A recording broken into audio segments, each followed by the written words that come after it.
د افغان ځواکونو لپاره دوه د پرمختګ او خوشحالۍ خبرونه دا چې خوشحال سادات یو ځل بیا څنګه وطن ته زړور سرتیري وروزل، په کومه روحیه یې وروزل، تازه څه شوي دي دلته یې له موږ سره په دې ویډیو کې وګورئ. درنو لیدونکو السلام علیکم، وخت مو بخیر. لومړی خبر دا چې شاوخوا 400 ځوانان به د عامه ساتنې ملي تصدۍ له روزنیز مرکز څخه فارغ شي.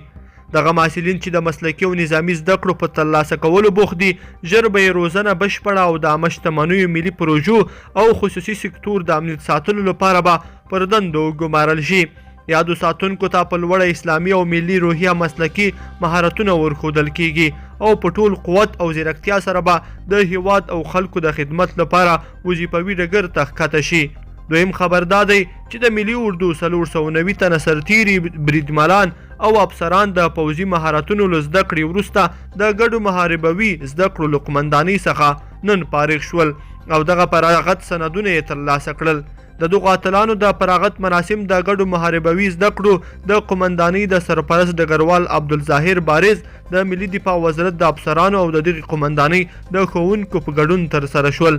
په دغو مراسمو کې د ګډو محاربوي زده کړو د قمندانۍ سرپرست ډګروال عبدالظاهر وویل چې دغو ځواکونو په یاده روزنیزه دوره کې له بېلابېلو وسلو د استفادې لپاره لازم مهارتونه او جنګي تکتیکونه ترلاسه کړي دي او اوس مهال په بشپړ ډول چمتو دي څو د خلکو له ځان او مال څخه په جدي توګه دفاع وکړي.